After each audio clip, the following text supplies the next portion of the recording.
You are listening to Radiant Creators, a collaborative project composed of people whose passion, purpose, and dedication requires forging their own unique path of empowerment and livelihood. A Radiant Creator isn't making a living, they are living. Masaki Miyagawa or I should say, creator of Acadia.com, AKAIDA.com. Definitely a person who is a great numerologist into pyramid power, is making amazing pyramids and powered pyramids to help people as a psychoactive practice in some cases. So we'll definitely talk about your predictions for 2020. And in the show notes, people can find those either text and or video of Misaki talking about that. So let's just start with how you doing? What kind of green drink are you drinking? And with that said, devices as a psychoactive practice, this is amazing. I love what you're doing. Your stuff's amazing. So how are you today? And I'll mute. Hey, Greg, great to be here. My name's Masaki Miyagawa. I'm actually third generation Japanese American, but those Japanese names can be a mouthful, and it's akaida.com. It's akaida.com. And I do a lot of different things, but I think most people know me from pyramids and energy tools. So I'm born and grown in Los Angeles. Family's been here for probably 90 years now. So, being from LA, I never thought I'd be doing what I'm doing now. But guess what? A lot of people know that are into the fringe topics.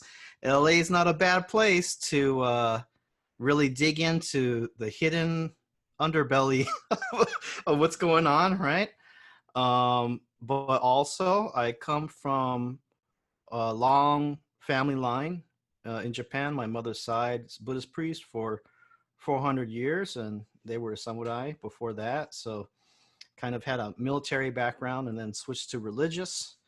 And actually, a lot of these things prepared me for work later on because, as a baby, I was hearing the chanting, Buddhist chanting, hearing stories of the Buddha. But guess what? All of these things, they actually tie back into understanding energies, metaphysical principles, and so forth. And it doesn't really matter which direction you come from, whether it's a Christian background, Muslim or Islamic, Hindu, Jewish, and so forth. Because guess what? There's one story on this planet under many different names. It's just kind of like different angles. And if you really start digging down and understanding, energies and these kind of greater metaphysical principles, there really is I would say this, there's, like I was saying, there's many different things, but they all kind of connect to the same metaphysical framework. It may be coming from different angles, but that's one of the key understandings, that there is a rhyme and a reason to the way things are, and each of us individually have our own setup. You kind of have a poker hand when you come into this world. So understanding that, it gives you a lot more reassurance, and it puts the power in your hands. A lot of the things today, especially, I'm sure you and many of your viewers, we have an idea of what's going on. A lot of things were hidden from us. We weren't told about how the world really works, right? But once you come to the realization, okay, things are jacked up, we got to change some things. But then what do you do? Because a lot of these issues are so much bigger than one individual person can change. But you have say over yourself, your practice, the energy in your space. And there's a saying, my home is my castle. And it's really all about, I think a lot of people know about the state citizen and being sovereign and those kinds of things on a legal basis. But you can apply that to your so-called spiritual or energetic practice, that I am sovereign, out to arm's length, and especially in your home, you have say about the energy in that space. And in that way, you can live a lot more fulfilled, balanced, and happy life. And I think a lot of people know that we have the oncoming so-called 5G. And actually, these kind of signals have been affecting people back to the radio days, like, like what was it, like 70 plus years ago or something like that. And some people even say back to the electric telegraph, that there were effects noted back then. And there's a principle that a lot of the so-called electrical signals, they can be harmful, but the magnetism is healing. So again, just knowing the effects of different energies is not something we have to be afraid of, but in understanding them, we can rebalance them and achieve a healthy, balanced environment, right? No, absolutely. Uh-huh. And you mentioned something that just came to mind while you were talking was some people are awake. We tend to use that term, like those people who are awake right now, and they're viewing the global craziness, the local craziness, as well. They see it a little bit differently, and like you mentioned in a podcast earlier, you mentioned how, okay, so maybe your life's been a little bit different. You're awake. That's an interesting term to define. Like, what do we mean by awake? But with that said, you're awake, and so you're viewing this all a little bit differently. You might say from many different levels, many different layers. You're seeing all at once that are, as people have often stated, there's different layers of the deep state, and even that's just one level. And some of those layers are at each other. They're fighting. Some are complementing each other right now. But there's this kind of multi-dimensional, multi-layer, multi-reality way that you could say awake people are seeing this and going, man, what an incredible mess. But it does seem like, along with there being a mess, this is time for the crazy people to make the world that they want. Because in all this chaos and all this craziness, like I was meditating the other day. I meditate in the mornings when I make it happen. And I was meditating, there I was. And all of a sudden I connected to this, I've kind of been joking calling it sort of an energetic stairway to heaven. I just connected to this source that, and then it connected to me, and all of a sudden it was easy to meditate. It was powerful, it was quiet, and I keep wanting to go back to that place, because not until this insanity, until reality broke up a little bit, was that did I connect to, I don't know, something I've been meditating, looking for, never even knew was there. So how would you define awake? Because it's a term that we use a lot, and to me it seems like you're born a little different, and life's always been a little bit different, and there's been a bit of a future pull always kind of getting you where you're going. Because I always look at it, if it had been up to me, I'd have screwed my life up a long time ago. I'm too much of a dumbass. Some grace aided me along that awakening process, and I'm still awakening. I'm not done, but definitely there's a bit of divine intervention involved that kept me alive while I was trying to be as dumb as possible. Right. Well, I think that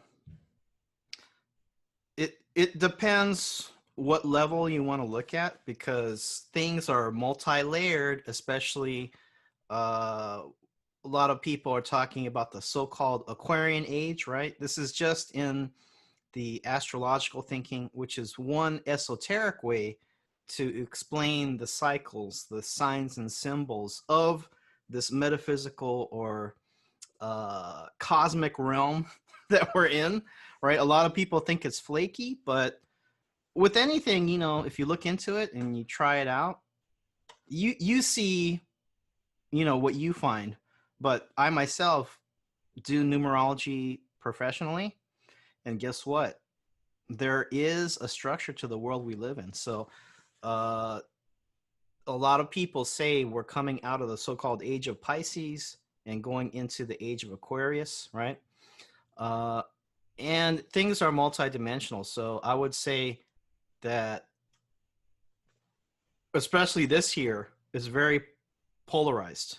You're seeing a lot of friction. You're seeing a lot of change, right? So a lot of us, especially people that are in your audience, we may just be more aware of what's going on as far as the above board factoids. You know, it may not even be conspiratorial, but we talked before the show about it's just a fact. At some point, especially with the trillions of dollars the Trump administration is printing, we're going to have hyperinflation. It's been coming for a long time, but at the end, you know that they just run the printing presses. So that's going to happen. Food shortage, food inflation. It's coming sometime. If you've been reading the news, we know that. But there's those kind of above board things of being aware of just your environment, which actually, you know, a lot of people are totally unaware of what's going on because, especially in the West, in America, we've been actually so lucky to have a stable environment. We kind of just trust the system and trust the government, trust the corporations and businesses that things are going to run smoothly. So you don't have to pay that. In the past, you didn't have to pay that much attention. You could spend time doing other things, right?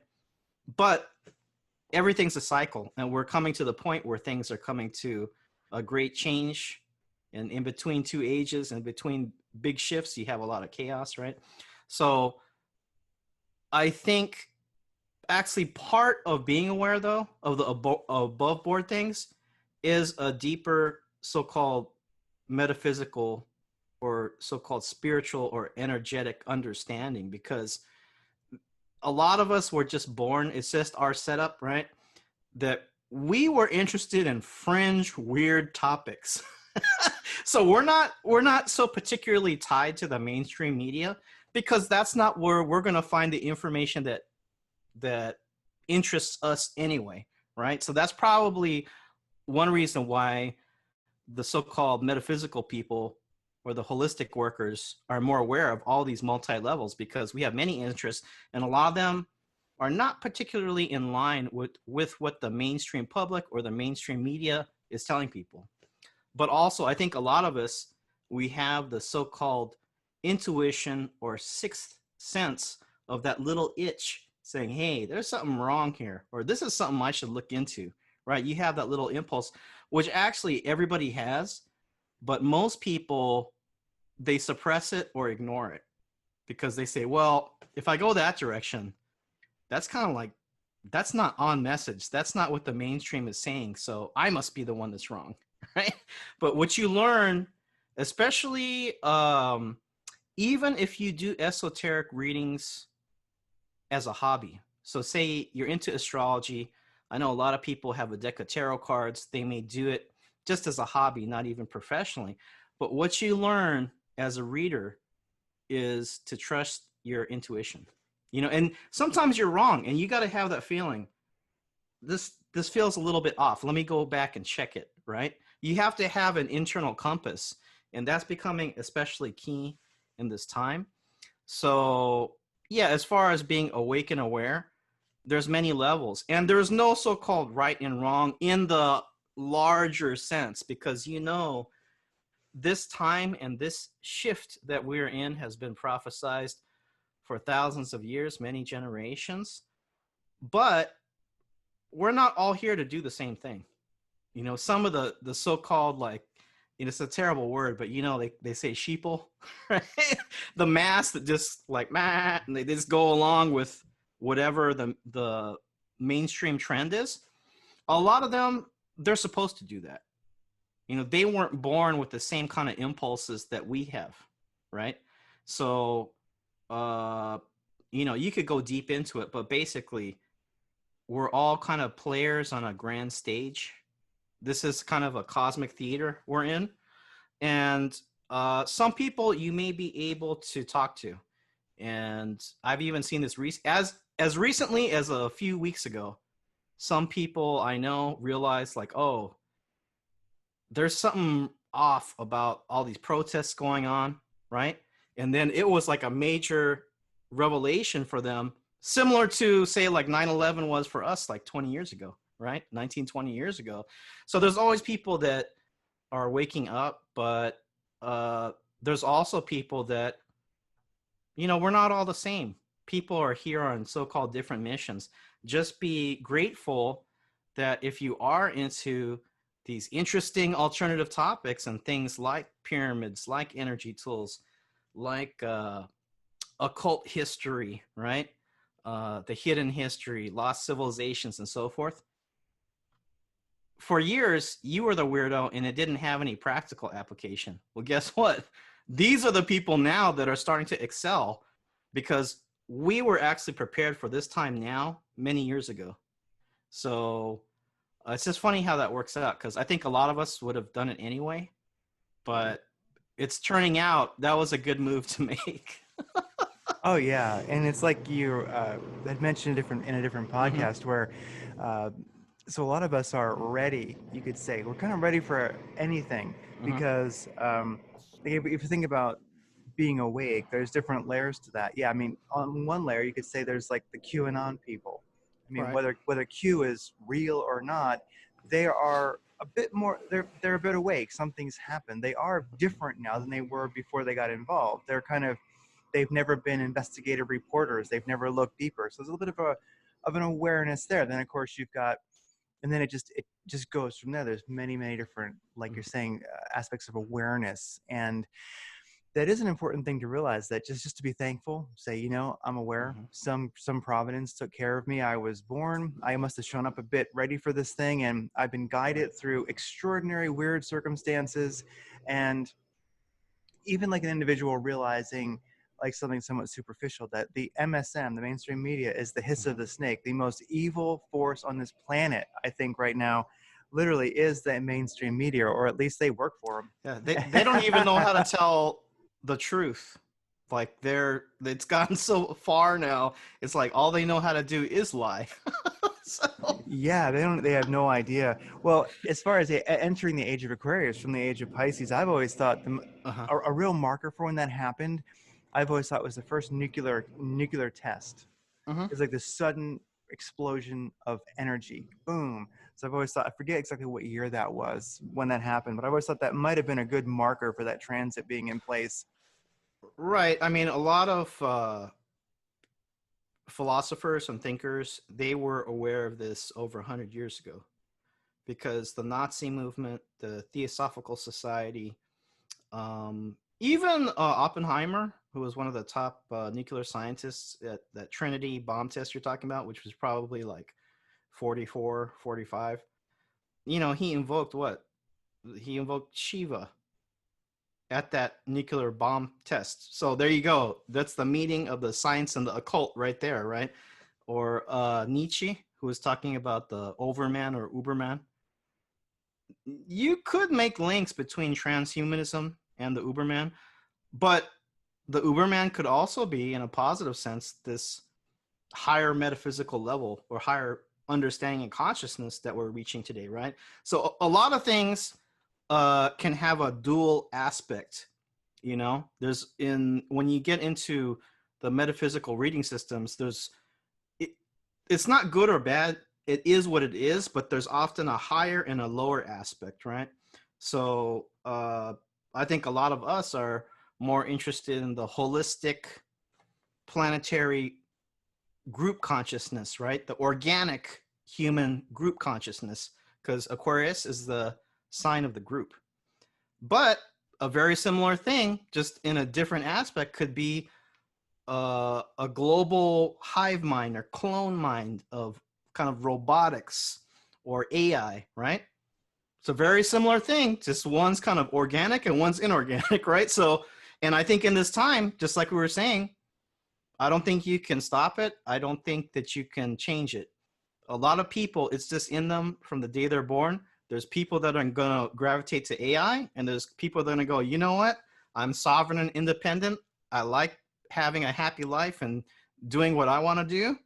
And I'm going towards the Da Vinci Starman, right? It's like a pentagonal star. The Starman's upright, right?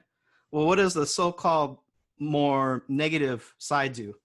The inverted pentagram, right? So are you going to be the Starman or the goat's head, right? That's a great thing about today, is we have more choice and power and access to certain tools to do what we want to do than ever before. But because we're sort of in the cusp of two ages, that's always a big point of turbulence, right? We're kind of in a birth quake. And I think you know that there's multiple cycles that are shifting right now. So you got like the 3,600 year cycle, and then you got like some say it's a 24 or 26,000 year cycle, right? The great year, the 12 signs of the zodiac. So we're at reset. And whenever you hit the reset button, guess what? Big planetary shifts, right? So another reason to be balanced, do your meditations, make sure the energy in your space is balanced and harmonious and so forth. Yeah.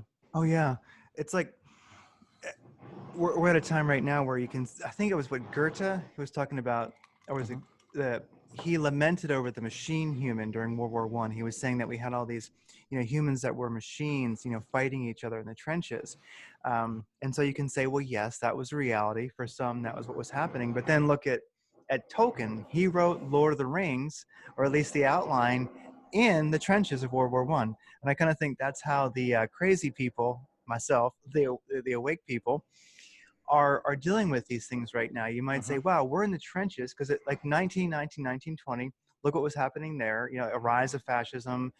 You had, World War, you had this big mess. You can almost look at some of the parallels of 1919, 1920 and 2020, 2019. You can say, wow, this is almost a 100-year cycle that's repeating itself. I'm just waiting for the,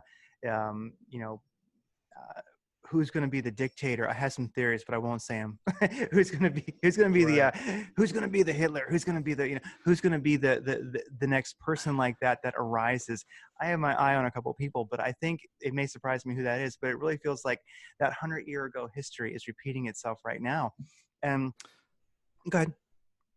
Yeah, well, I come from a Buddhist background, so many traditions talk about similar ideas, but from the Buddhist perspective, they say that we are in kind of a Groundhog's Day, right? Like a hamster wheel. They call the wheel of samsara, the wheel of illusion and delusion, because we're in the Maya, right? They were talking, the Vedics and Buddhists were talking about that we live in a matrix system like 2,000 plus years ago. And now we're finding out like, oh, all this theoretical physics that people are doing, it's starting to find out that we're just starting to understand what the ancients already knew, right? So, yeah, we're sort of in a hamster wheel and the cycles repeat. So right now, I think we're in a kind of a remix of American Revolution with the 1960s, maybe with a sprinkle of Bolshevism or the Communist International making their moves. But a lot of people, and this is just natural, they're fighting the last war, right? So I think the cycles are going to repeat, but Age of Aquarius being very connected to future science, it may not be what people think. Maybe the dictator is going to be like in an innocuous looking box that has an artificial intelligence in it that's just running everything. Right? Yes. Right.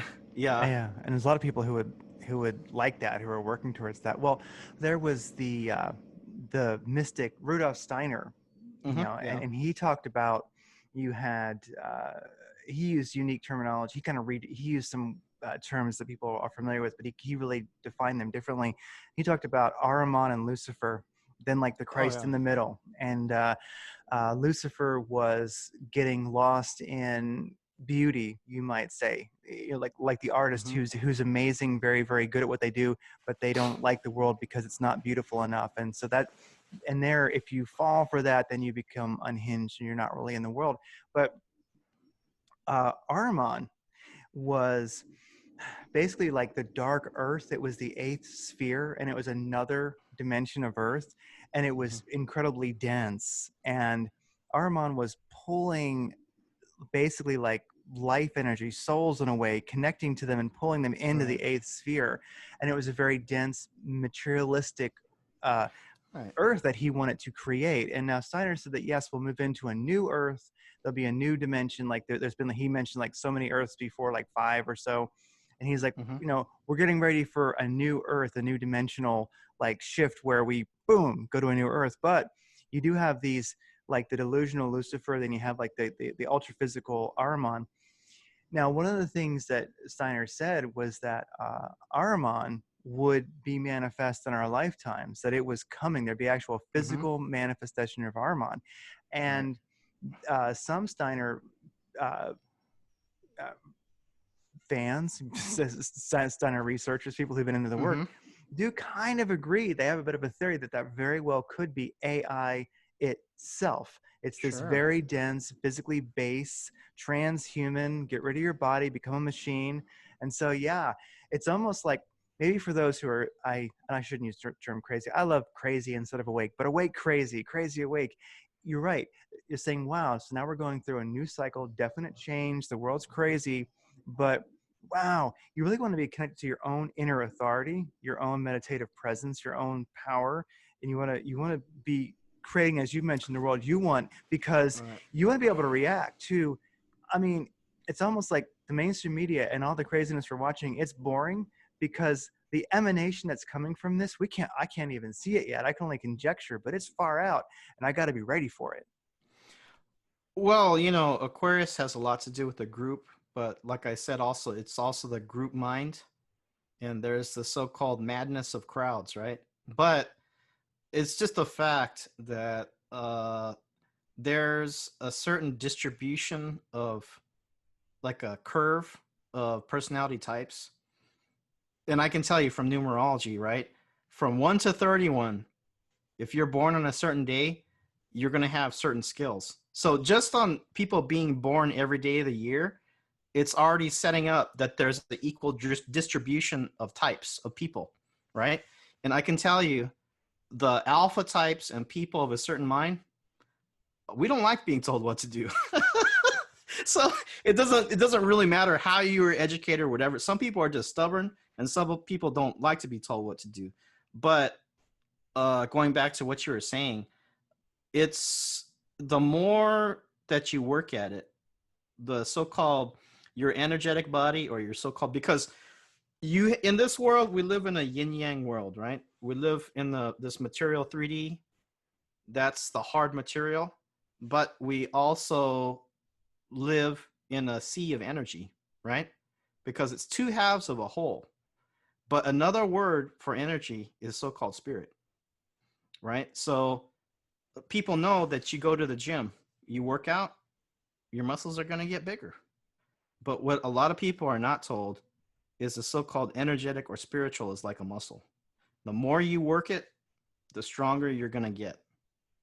You know, so that's one thing that people should consider is, you know, I'm most well known for the energy tools. So that's another reason why, you know, you can benefit from getting some of these tools. And there's a whole range, you know, orgone or orgonite pyramids. There's the copper, you know, tensor rings. I highly recommend wearing a pendant because you're butt naked if you go out of the house these days. There's so many cell towers, right? The shungite, a lot of people love the shungite, black stone from Russia, natural EMF harmonizer.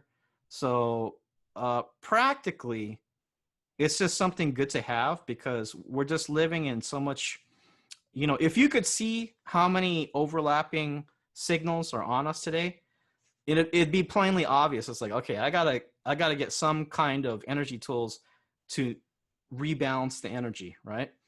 And it's only going to keep ramping up in the future. And I want to say this also, that because I got a message yesterday. It was from an electrosensitive woman. I've sent out at this point probably 1,500 orders or more, you know, in the past like 5+ years. 99% positive feedback. But everybody's different. And there are people in the population, they're like our canary in the coal mine. People, especially people, is very interesting.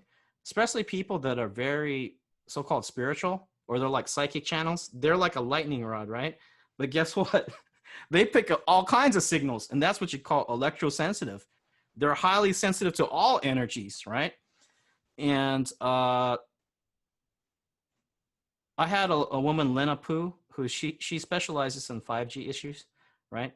For her, she feels that some of these pendants, the copper tensor pendants, are too strong for her.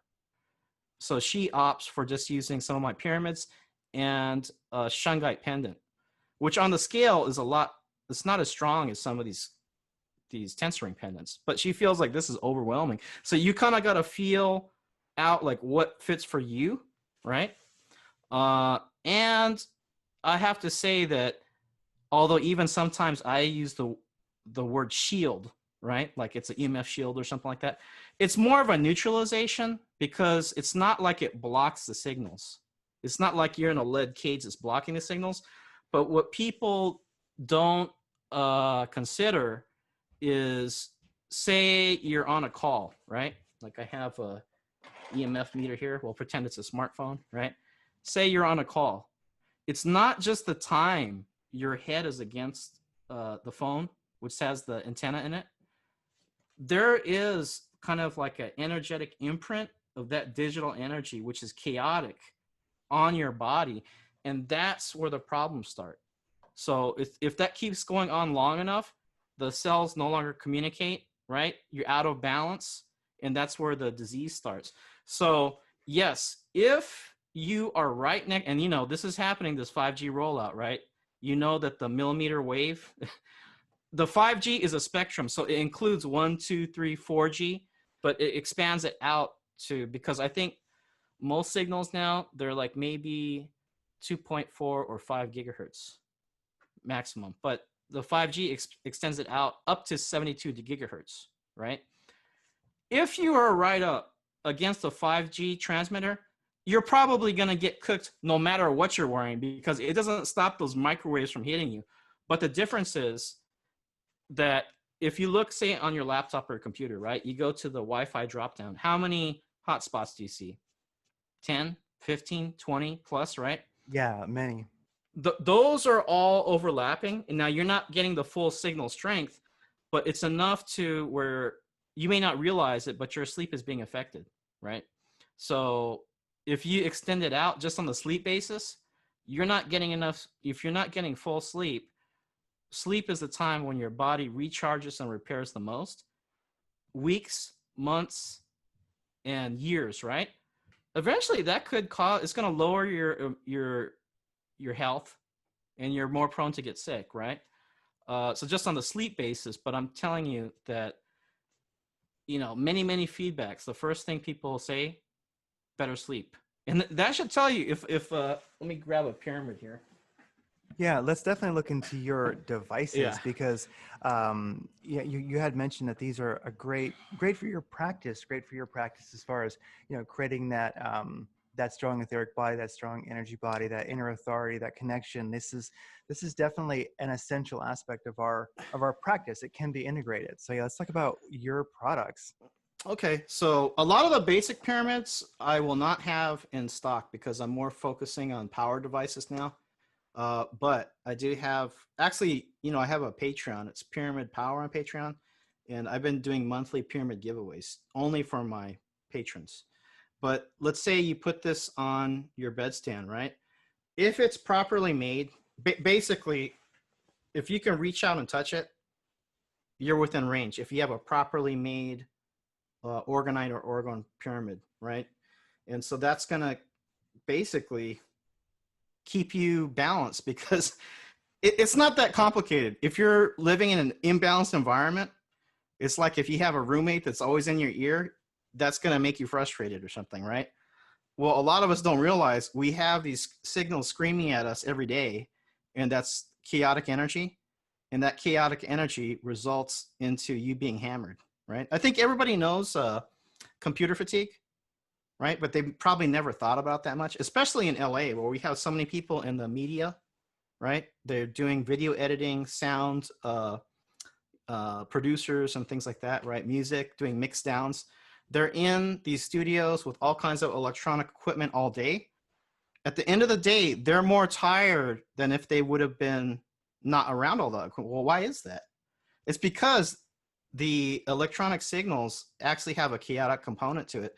It's kind of as an idea, because I know a lot of people have been to festivals or parties or even like hearing a band, right?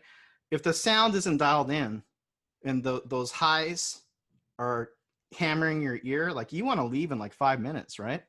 That's because if you were like to look at the board, it's probably in the red. There's distortion, right?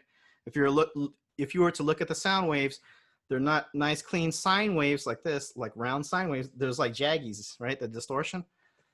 That's kind of like what these signals are when they hit your body. The organic living system does not know how to deal with these digital signals. So it kind of disrupts your energy as they pass through you. So when you have an energy tool like a pyramid, or let's see, do I have a tensor? Yeah. These are called like a tensor tools. They're copper wire basically that's cut to a sacred geometry length, the sacred cubits. Having some of these tools, it's not like it blocks the waves from hitting you, but what it does is it brings in order and coherence, kind of like smoothing these signals out. So when they pass through you, you're not getting like torn up as much, right? And this is also like this little muffin shape. These are called tower busters. And these were really made, this literally comes out of a muffin pan, right? So same material as the pyramids. And the classic recipe was developed in the 1990s by Don and Carol Croft, right? Don Croft. Resin, quartz crystal, metal particles or metal shavings. And I add shungite now to boost the power. But it's very, very simple, you know, but it can make a profound difference. And like I said, don't believe me.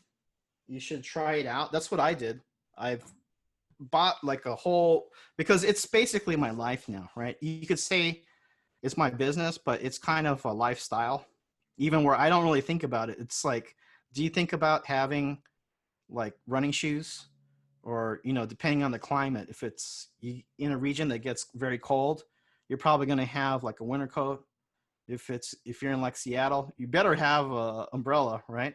Don't even think about it. So it becomes a fun thing to do. You become more aware of which tools you like to use. And I would say online, most of the information is correct, but you really don't know which tools are the strongest and what works for you until you kind of sample and try different things out. But in general, if it's a properly made tool, such as a pyramid, right, put on your bedstand, most people will notice a difference within even the first night, you know. And then your pendant that you have that you're wearing, Mm-hmm. and then those are on your site also. Yeah, I just had a prototype made. This is a double size. This is an extra big one. Yeah, it looked big. Cartoon size, but guess what? Because the frequencies are ramping up, my advice is to triple down on everything. I like it. And then I also noticed that that's right in front of the heart chakra, and that's kind of our like, I think the like the resonance of that's where our real Taurus comes from, is right. Yeah. It begins there, and so that's definitely a great place to balance, to have that. We call it a shield, for lack of better word, you know. And okay, so when it comes to your machines, your pyramids, I wanted to let me look at some notes here. So a thing that really intrigued me was, ever since I read Secret Life of Plants ages ago, I thought that the Radionics machines were amazing. And so your stuff, your pyramids kind of can integrate with that. And so I was going to ask some questions about that. So you, and for the listeners, when you check out the show notes, I got links to all this stuff. So if something doesn't quite make sense, just go and look in the description. Everything will be linked to. So with your with the spooky Radionics, you did a great video where you talked about spooky Radionics with booster disc, And All so, right. yeah, Well, and we, this sh- we should break down what radionics is yeah, because a lot of people don't know. let's actually start there because I love your pyramids. They're amazing. I love the idea of a powered pyramid. I have not had one yet. Mhm. It's in the near future. But then the integration with radionics, I went, okay, that was over the top for me. So yeah, if you could define your definition of radionics.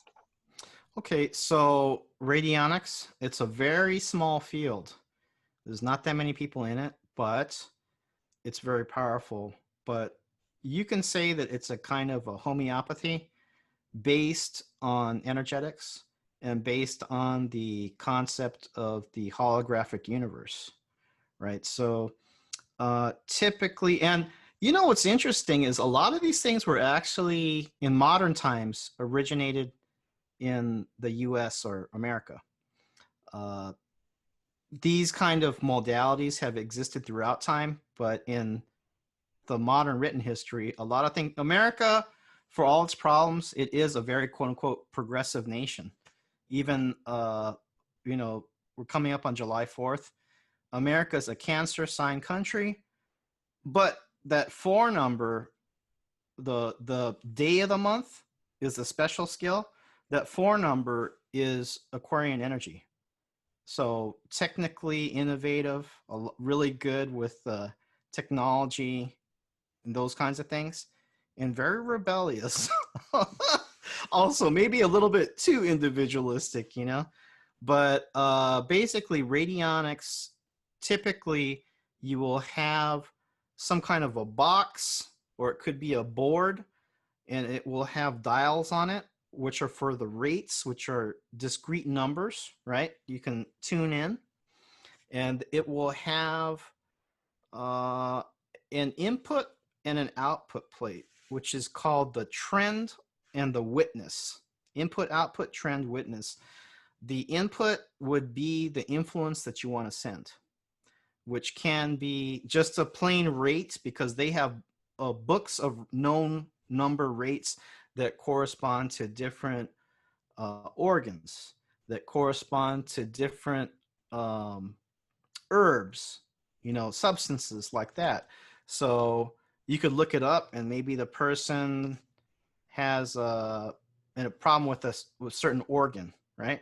Then you can, and this is a thing they call radionics the secret art, because on the one end, you could just purely put in a rate and not know that much. You flip to the number, you're like, oh, liver is this number, you dial it in, and then you can send the influence, right?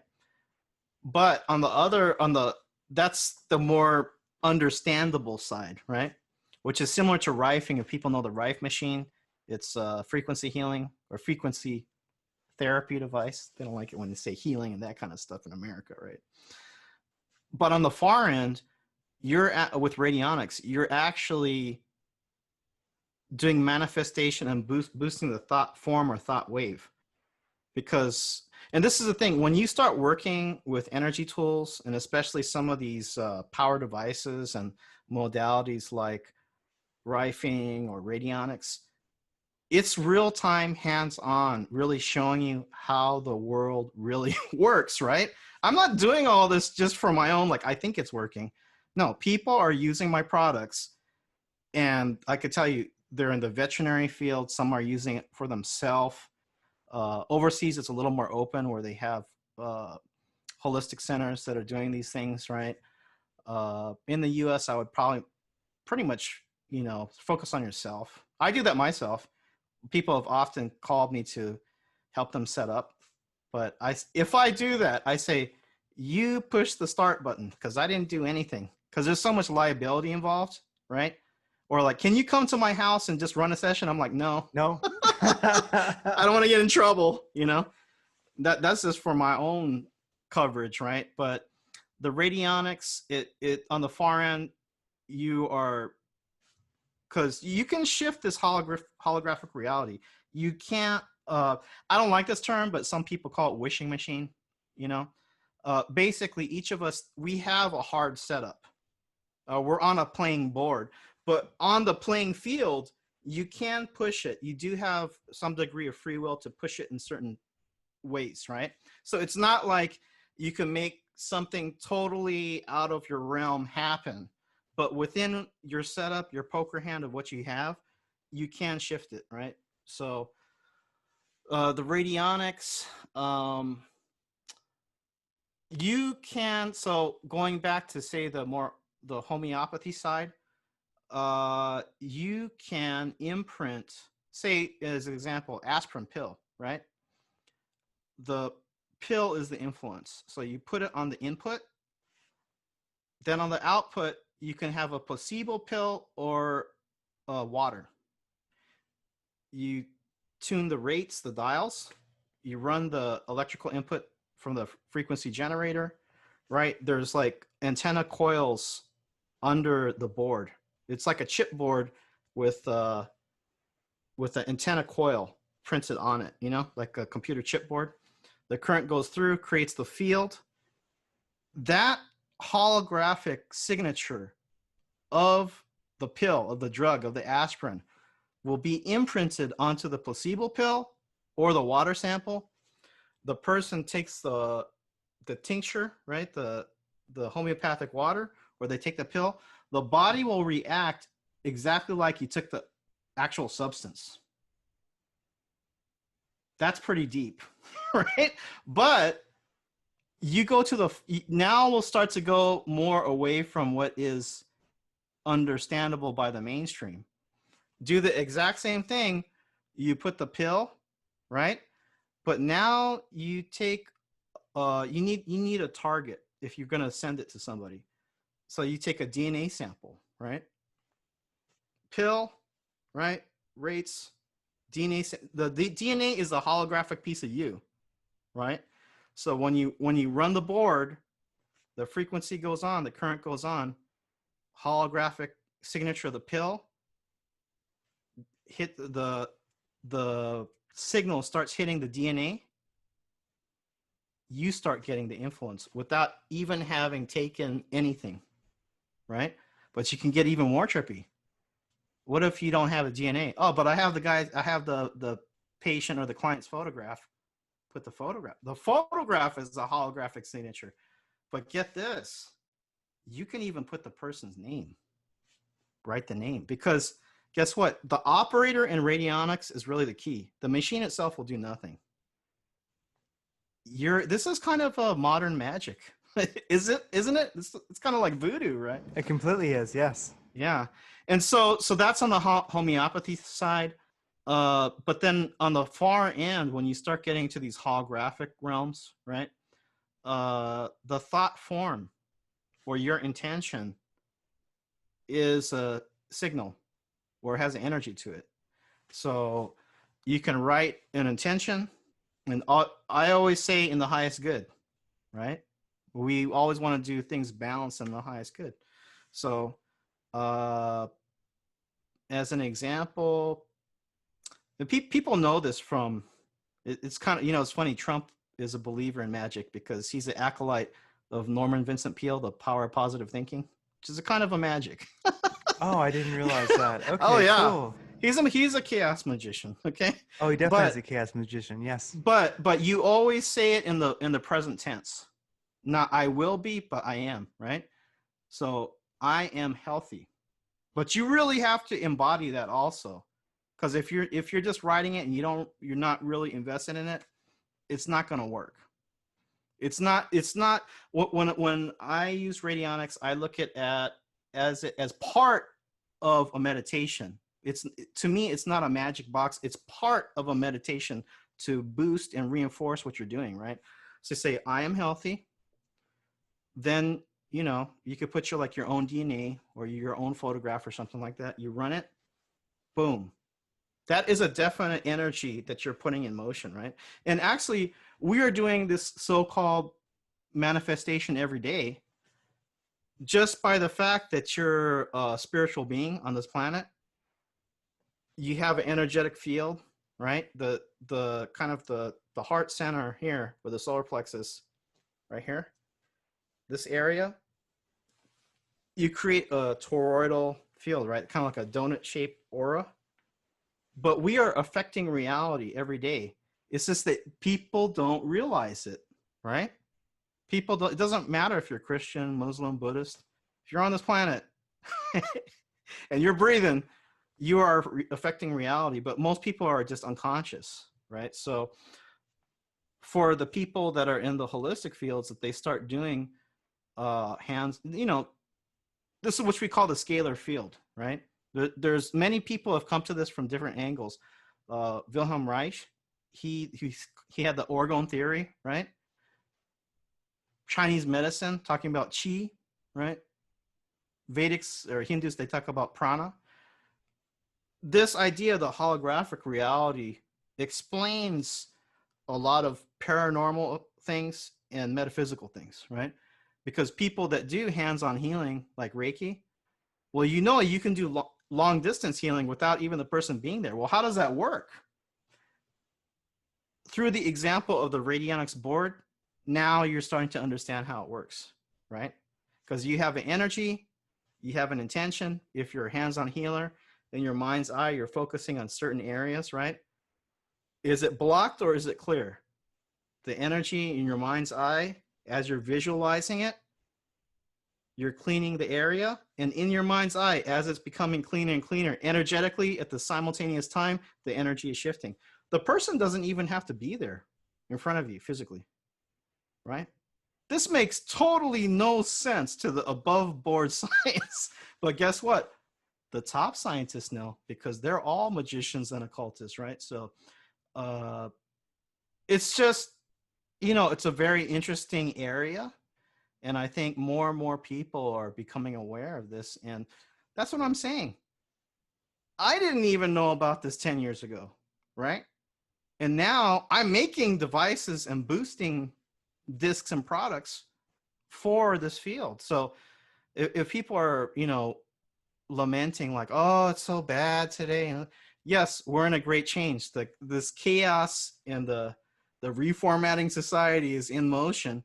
But a lot of us individually, you think what many of us had normal jobs before.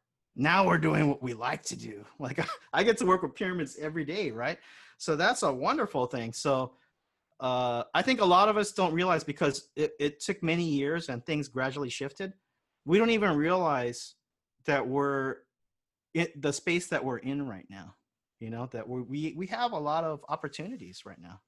Oh yeah, I find it exciting because now that reality is broken apart a bit, I realize, well, I got a lot of freedom because reality just got shattered. Someone knocked the puzzle off the table, and so you can do what you want. It's almost like, to me, even though it's more, people may think it's more crazy, they might have a sense of fear. To me, it's like, well, there's less rules. There's more possibility. Yeah. There's more light coming between those puzzle pieces and just breaking them apart. So it is a great time. And I think what happens often is you've been huffing and puffing. You're like doing your work. You're meditating. You're doing your work. Whatever whatever your work is, whatever for you, whatever excites you, that is your growth.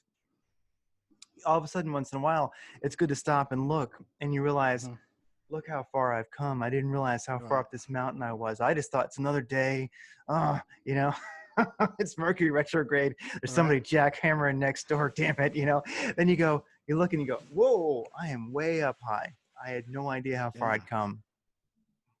And the thing is that, like Spider-Man said, with great power comes great responsibility, right? So a lot of these things, like I said, the Radionics board, it won't work without a human operator.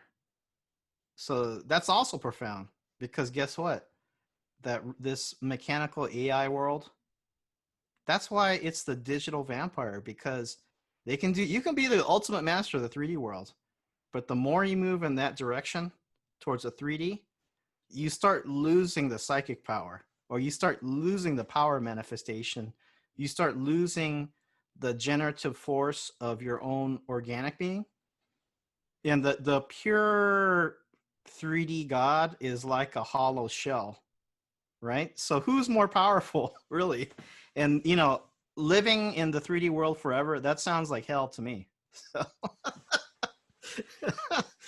Yeah. No, it absolutely does. Well, so there was this video that you did. You can say it's called I'll put it in the show notes, of course. Spooky Radionics with booster disc, and so, and like here's kind of a picture of that. And what I was wondering is, so you get the Spooky 2, and Right. we'll go on about how this can integrate with your pyramids. But so let's say you've got your Spooky 2 and you put your orgonite here, then you have which is like your input, then you've got your output, and then you put a quartz crystal on top. What I'm wondering is, would the radionics machine, known as the Spooky 2 here, would this need to be powered externally, or well, you see like a kind of a cord going into it. Yeah, that connects to a frequency generator. So there's two companies here, and I have associations with both, right? Yeah, this guy here, little. Yeah, and this is all like, I don't have any contract. It's just I actually started as a user, using their products, and then they knew I did pyramids, and they said like, hey, we think there's a need for certain products. So if you're interested, actually in the manual for the Spooky 2 Radionics, but it gets confusing because there's two companies. One is called Spooky 2, and that's a Rife machine company, which is a frequency therapy based in China. The head guy is John White. He's from New Zealand, but he lives in China now. So that's the Spooky 2 Rife machine company. And then that board is called Spooky 2 Radionics because it was really developed to integrate or work with the Spooky 2 generators. But the company that makes Spooky 2 Radionics is from UK in England, and it's called Berkana Labs. So Berkana Labs is the radionics company that makes this Spooky 2 Radionics board. And then the generator that powers the board is Spooky 2 Rife machine. So there's two different companies there. And then I make a little booster disc, which, I'm not making them all the time. Like I went 6 months with none of them. I made a run and they're sold out right now. In the future, I'll probably have more. The disc, which is sort of like, this is a muffin-shaped tower buster, right? That disc it's smaller, and it has, it's basically, there's more time put into it. I custom cut the quartz crystals. They have to be arranged in a certain pattern, so forth. Because if you're working with a disc that small, right, it's probably like, as far as the amount of material, it's probably like 4 times smaller or more than this. So for that size, I try to make it as strong as I can, right? But why would you use a disc like that for radionics work? It's because the orgone energy, right, or the kind of high scalar potential, which each living being has, if you put that on the board, and specifically for manifestation, for boosting the thought forms, right, it's like you have an extra amount of energy pushing through the board to make the working, what they call the radionics working, to make the working happen. So do you need it? Not necessarily. But if anybody's ever worked with quartz crystal, well, you don't need quartz crystal too. These are all tools. It gives you a little more leverage, right? Same thing. Do you need a car? Not really. But it'll get you there faster. It'll get you there faster, exactly. Because you could walk, you could use a skateboard, you could use a bike, you can use a motorcycle or a car. You don't need a car. But if you know what you're doing, it amplifies the effect, right? And it definitely does. Yeah. And so if you've got that, if you have your disc on the Spooky 2 Radionics board, you wouldn't necessarily need a generator plugged into the board. That would do. Well, you can make things happen with no tools at all. Yes. Because it starts from here, but it's like levels, right? You can even do things on a paper diagram, and by making certain patterns, certain symbols, writing intentions, the person that's trained with just their mind can be more powerful than the untrained person with all the equipment in the world. But again, right, if you know what you're doing with these tools, even a person that's highly trained with just a quartz crystal, they can have tremendous effects, right? But if you know what you're doing, it does, like I DJ'd for years, right? You could DJ, the best DJs can DJ on any equipment. But let me tell you, when you're using like good equipment for sound and music and DJing, it does make a difference. Right? So yeah, and like I have this is like a practitioner's pyramid. So this is one of the largest pyramids I've made. Mainly when when I go before the lockdown, I was going out to yoga studios, doing like pyramid sessions and so forth, like basically toning, right? So it's a little bigger than the one I have on the website, but it's pretty impressive. Oh, this is pretty heavy. It's the Orgone Cannon. Oh my gosh. Like, Yeah, so you can see this is quite large. But basically, you can imagine, and can you see there's sort of like a little donut in the middle here? I see the donut in the middle is very Yeah, clear. this is a hand wrapped Rodin coil. It's one of the best antennas you can use for producing the so-called orgone, or the high scalar field, right? So this has a cable here that you can plug in to the Radionics board. So this would be you can basically chain this to the end of your equipment, right? You have a frequency generator that creates the electrical voltage at a certain frequency. It's going into the Radionics board, right? Then on the output of the board, you could connect the cable to my pyramid. And this is like a cannon just shooting that signal out, right? But, there's also people, they're not into radionics, but they may be doing meditation. They may be doing dream session, run it overnight. Some people, they run my pyramid because they do body work. They do hands-on healing. They do that kind of energetic, holistic work. If you run the pyramid, and chakra points, each part of the body has a certain frequency, and these are known. So say you're working on the top of somebody's head, crown, 432, right? You can just dial that in, 432 hertz. Then the whole room will be filled with a vibration or frequency of 432. It massively boosts what you can already naturally do, because the energy in the room is ramped up so high. It's like if you do any kind of, even like acupuncture, right? Body work, hands-on healing, the ambient energy in the room is so high, what you would normally do is boosted tremendously, So there's many uses for this, but you could geek out on these pyramids all day. Oh no, it's amazing. And so that's the thing. I like that. So you could you could just connect either. And one thing I like about your site is that you do have some bundles, like and I guess they probably change once in a while, but like the pyramid generator bundle, and then this one comes with a frequency generator. A frequency generator, like JTech frequency generator. And I didn't see that anywhere where it was actually already built, but also I didn't see anywhere where it was just a box of parts. But then of course there's like the Spooky 2 generator. The Spooky 2 generator if you want to get a little bit. It's a little bit more expensive, but it's easier to use. Well, so basically, some people do buy my powered pyramids, and these are all like very boutique, because it's all, trust me, if I could mass produce them, I would, but it's basically a sculpture with a etheric antenna coil, right? The scalar antenna inside. It's all handmade, and then it has to look beautiful, because it's basically art, but it's form and function. So I have to also test that the signal's working and everything. And I also have a light that like shifts colors. But some people already have a generator. They may already have the Spooky 2 Rife machine, right?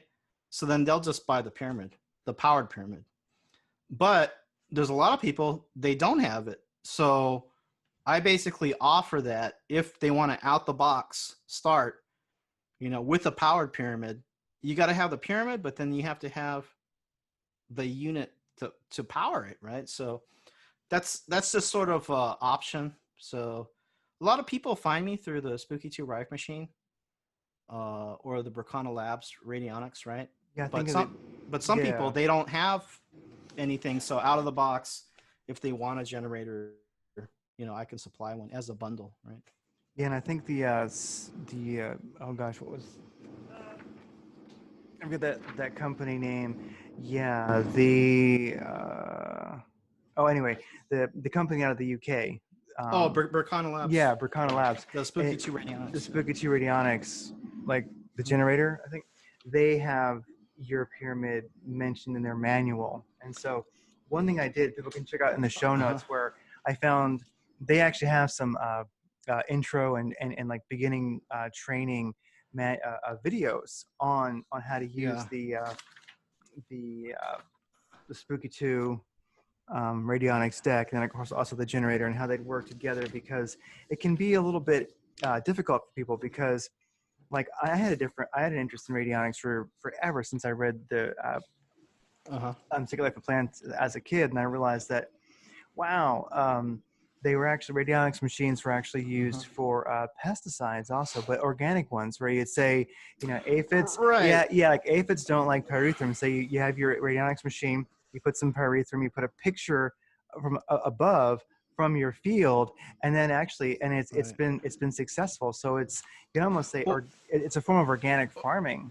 Right. Well, this is again, you start getting into these areas, you start finding out the reality works a lot different, or there's things you can do that we were never told about. Right now, there are people that use radionics for agriculture, and there's one company, it's called a KRT, it's a Kelly Research Tech, and you know, Ed Kelly, they really make their devices, which are, you know, considered some of the most high end. But you're talking, you know, Berkana Labs, the 3-dial board with the input and output, I think it's maybe 150 shipped. Yeah, which is pretty cheap. Now, the thing is, the system is modular, right? Because you can't get more accessories, and you have to chain it with cables. But even if you bought every single item that Berkana Labs has, it's under $1,000. You know? Yeah, I don't know how much it'd be like. I don't know. I can't off the top of my head, but I'm thinking it'd be like $500, $700. That's pretty cheap if you bought every accessory they have, right? The Kelly Research Tech, I think you're talking maybe $5,000-$6,000 on the high end. Which, for this kind of thing, if you know what it does, that's still cheap. But it's also, you know, you've probably seen some of these radionics boxes. It has more dials and things like that. But they're the KRT machines, they're geared towards agriculture, and just like you're saying, whereas, and this is really where things should be going, because Aquarian Age is virtual. You're not so much dealing with the physical anymore. You're dealing with the energies, or sending the holographic influence, right? So let's say that you're having a pest problem, right? Like mice or gophers or something like that, right? Just like you're saying, you want to send an influence. So what is maybe the predator for these rodents? Yeah, mice don't like cats. So a picture of a cat. Yeah, cat, or like a hawk or something, or falcon, right? You put that on the input plate or the trend. Then on the witness or the output, you would put a photograph of the field. That's the target, right? You can dowse, or I just intuitively, I dial it in, so I feel it's like the right number, right? You run the current or the frequency, that influence of that whole field, there's cats everywhere. In the mind of the mice, there's cats everywhere. And a lot of people report it works. And then like after your mice leave, what'll really blow your mind is when cats start showing up. Oh yeah, maybe real cats will start coming, yes. right? They do. And a similar thing too with now, you gotta be, if it's like with any of these things, you gotta know what you're doing. And this is the thing too. The Age of Pisces, the problem was too many rules. That's like Father Church, or the patriarchal father on your neck telling you can do this and you don't do that, right? You have no power. Pisces is, every age has its up and down, but Pisces is a sign of the victim, right? Age of Aquarius, for better or worse, it's the sign of Lucifer. So it's a sign of self-agency and self-mastery, right? But that means you can't complain about, well, the devil made me do it, or Father Church said this and that. No, it's all on you. So the thing is, now we are reaching the stage where you have ultimate power to do whatever. But guess what? Just because you can do anything doesn't mean you should do everything. And you better know what you're doing, because the responsibility lies with you, right? I just said that as a preface because let's go back again to the agriculture. Instead of physically putting fertilizer, right? Maybe that you're going to just beam the influence of the fertilizer to the field. And that can work. But again, you have to know everything in balance, right? So it's not for everybody, but these things do exist. And let me tell you, my stuff is going all over the world, and I'm like, oh, that's interesting. It says like veterinary, right? I was like, okay, there's veterinarians using this, or going to, I should pretty much like everywhere I can think of. Africa, India, Eastern Europe, Western Europe, Asia, Latin America. That's amazing. And what I like about that is it shows that people are, well, already very, very aware, awake, and you've got your tribe. So to me, it seems like everybody who's buying one of these, you realize, wow. And that's the thing about the Aquarian age is that we all love to have a fellowship. We love to have a tribe, but it seems that in the Aquarian age, that's going to be global. I mean, everyone loves to have like their tribe and their fellowship and their friends, the other like-minded others, the awake people in their neighborhood. And if you do, great. But it is one thing I think I've had to realize is that, like the Radiant Creators Fellowship, it's global. Some is here, but really it's global. So you have to kind of get used to having a fellowship that is everywhere, not necessarily next door. And that to me is very Aquarian. Yeah. And, I put out some reports, one last year in September 2019 about 2020. And I just recapped it like a week or two ago. I did a little video just reading the bullet points, and I'm like, yep, yeah, that pretty much happened. Yeah, it has. And that's actually in the show notes. So if you check, it's in the show notes. Check it out. It's amazing. There's the article. Then, of course, recently you just read it, which is really nice. So whatever person prefers, it is quite amazing. That's something I heard you talk about on a different show, and I watched the video and I read it also. And definitely, you have got a hold on. You had a hold on. That's the beautiful thing about recording our stuff, so that you have it for posterity, so you can see. You were profound on the cycle that was going to happen in 2020. Yes, 2020 is it's a big year. I mean, people should know that already, right? But even the esoteric readers, we saw this several years out at least, and that's one of the benefits, right? You don't have to believe it, but because I actually appreciate people that are skeptical, that they want to kind of like test the waters and see how things pan out, what's true and what's not true.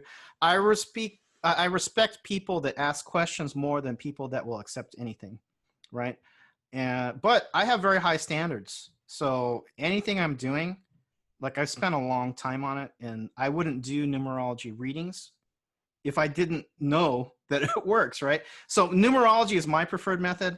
I have a working knowledge of astrology, but any of these esoteric reading systems that have been around and people are into, they're all connecting. They work off of the 3D matrix that we're living in, which is based on Saturn, so that there's a reason, there's a logic to why these systems work. But as far as 2020, a lot of us knew the trends that we're going to hit this year. One of the big ones is just like economic reset, right? But pretty much nobody knew it was going to be an outbreak to kick it off. And you may be aware of the so-called MyLabs, the military abduction people. They're like the psychic soldiers, or the MK Ultras, right? I've actually talked to some of these people, and even they didn't. They knew around this time something big was going to happen, but nobody knew that it was going to, as far as I know, nobody that I talked to knew it was going to be an outbreak. But that goes to show you there's still some play in what's, even right now, I don't think things are completely set. And I also think that we're not in the worst case scenario, which might be a good thing. Like this first lockdown we had, I really don't think that it played out the way they wanted to, you know? And that might be a good thing, because it's like we got the inoculation, actually. We got a taste of what's coming, because I do believe we're going to have another lockdown, no matter what people think, because there's a lot of debate. There's a virus, there's no virus, it's just psychological. I personally believe there is something out there. It's just that it was exaggerated, right? There are people dying, but they said there's going to be millions dead, and we have like 100,000 dead, even though those numbers are kind of inflated. So we were just lucky that whatever happened, we didn't get the Ebola version first. But that may happen in the future. And that's also a reason why good time right now, because people, I think, even though our whole mode of the way we're living has changed, right? You go on the street, it's kind of dystopian. You see the people with the masks here in LA. A lot of the stores are closed, so forth. But it's kind of opening up a little bit. People are sort of getting more used to it. This is the time in the summer when I think it's going to be easiest this year. You know, this year it's going to be the easiest as far as like people aren't, you know, there's protests, but in general, you're not rushing for the toilet paper anymore. The lines at the stores aren't as crazy. This is the time to prepare and get what you need, especially specialty items like Rife machine, right? I think every family should have a Rife machine. The Rife machine comes from Royal Raymond Rife. It was developed here in Southern California like 100 years ago. This is not me saying it. I'm just speaking historical fact. They did a medical study at USC, 1930s. Of those patients, they say, this is USC, not me, that like 14 to 16 terminal patients were restored to full health using frequency therapy, right? Today, you know, China, it's run by a guy from New Zealand, but you know, once China starts making it, I think you can't stop it. So, and the price point has dropped a lot. I think what's available today for like, say, if you got the one generator and the full kit of accessories, you're talking probably $400 something. Yeah, I think it's like 300 and something GDP. Right. Yeah. And then, you know, they ship FedEx, so it'll get you quick, but you got to pay a little bit. But let's just say it's like $400 or $500, right? Yeah. What this kit can do, because the new thing is the scalar remote or the quantum remote, right? Which is the holographic signal, is much more powerful than what you could have got 20 years ago for $10,000 plus, $20,000, you know? Yeah. And what is you mentioned the remote. What is that? I saw that. Well, you know, with kind of like the frequency therapy, right? So basically the idea with the Rife machine is everything has an innate vibration or frequency, right? So a virus has a frequency. A bacteria has a frequency based on the size and the protein coat. It just has an ambient kind of vibration, right? So just like I think people have heard or seen of the concert singer hits a certain pitch, and at a certain tone or vibration, the wine glass will shatter, right? Wine glass has an innate frequency. You keep hammering it, it starts to vibrate, and then it explodes, right? Same thing with parasites, bacteria, viruses. It has a unique frequency, which Rife called the MOR, the mortal oscillation rate. And he actually had a microscope in the 20s or 30s that I don't think it was even equaled until the last 20 years, because he could see the live pathogens. And as he was tuning the frequency, he could see them implode, right? So it's great because it's only going to kill what you want to kill. Because if you're going through a range, right, or you, because they have a database in Spooky 2, it works with a laptop, a Windows laptop, and the generator, right? There's just known frequencies of these bacteria, viruses.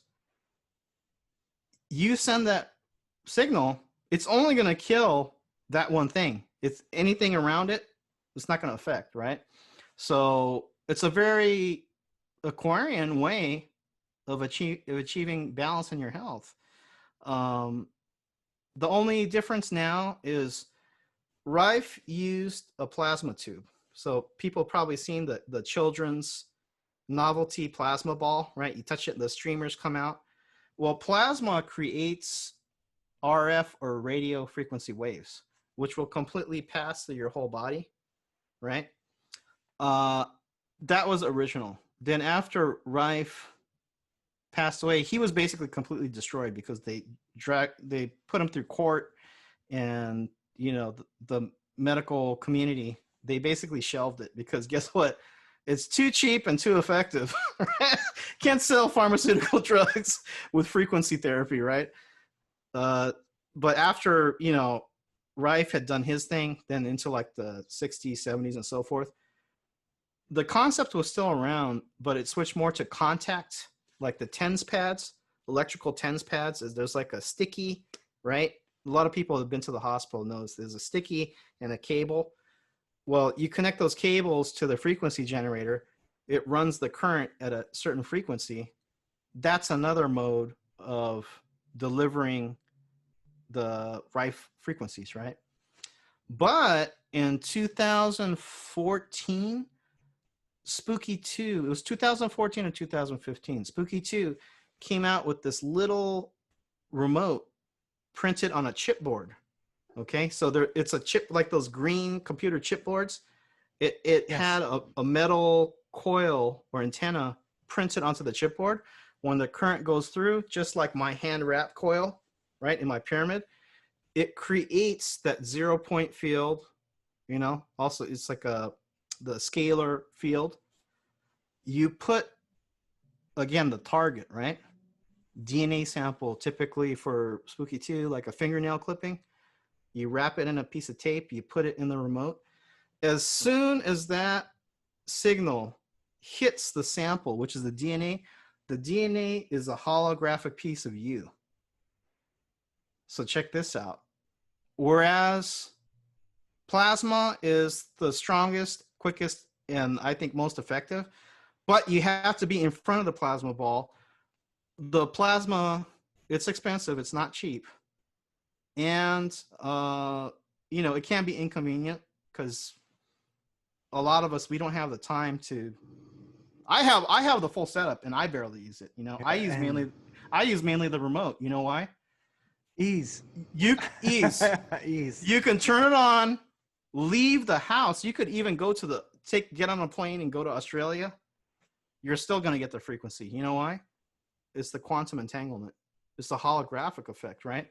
So you could set it, let it run, go to work, do your thing.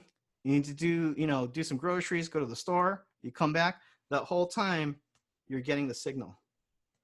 So the quantum remote was a big leap, and basically a lot of the Radionics boards, it's identical to this quantum remote because they have input and output antennas printed onto a chipboard, but then they have dials to tune the rates, So a lot of these tools actually overlap, but it just depends what you want to do with it, Yeah, and so that in the remote would integrate with the Spooky 2 Radionics board. So if you weren't using the remote, you would just use the output. I mean basically if you bought the Spooky 2 system, like a generator and the accessories from Spooky 2, they're in China, I would recommend getting the one with the remote. But for the Spooky 2 Radionics, which is made from the Berkana Labs company in UK, their board, it's basically very similar to a remote. You even connect it to the remote port.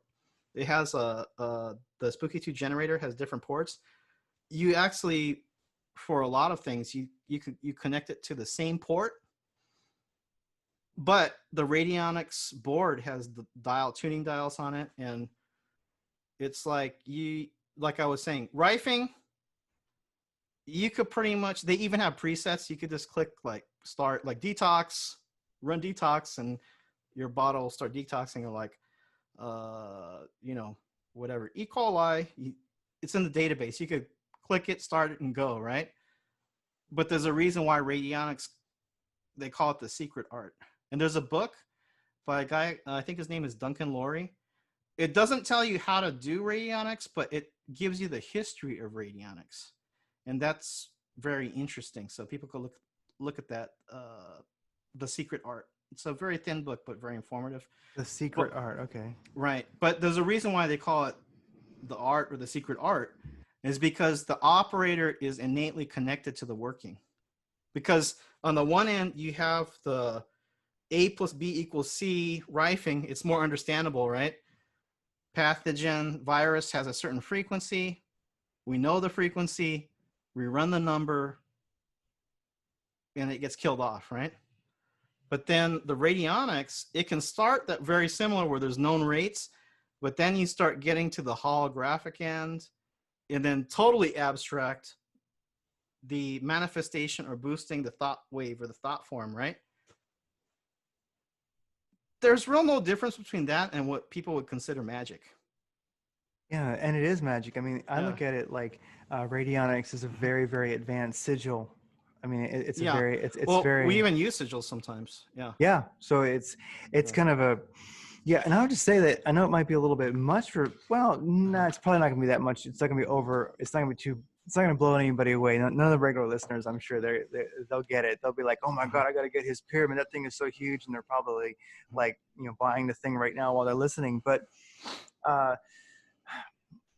you just have to realize that, reality is not as reality as you think. It's reality is a lot more groovy than people tend to realize, unless you're a bit awake, then you kind of get it.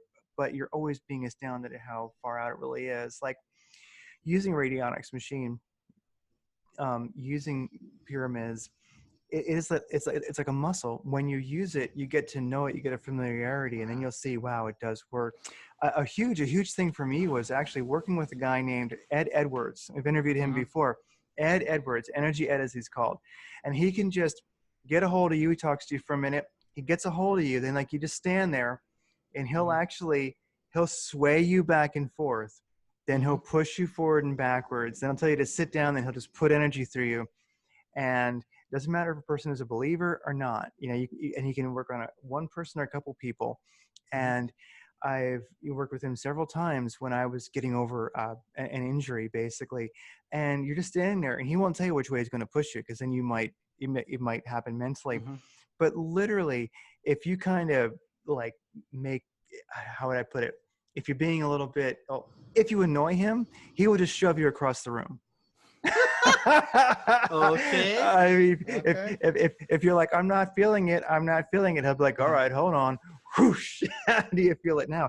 And then when you realize that, yes, I mean, he's just locked onto you. You're talking to him. He's like, yep, there you are.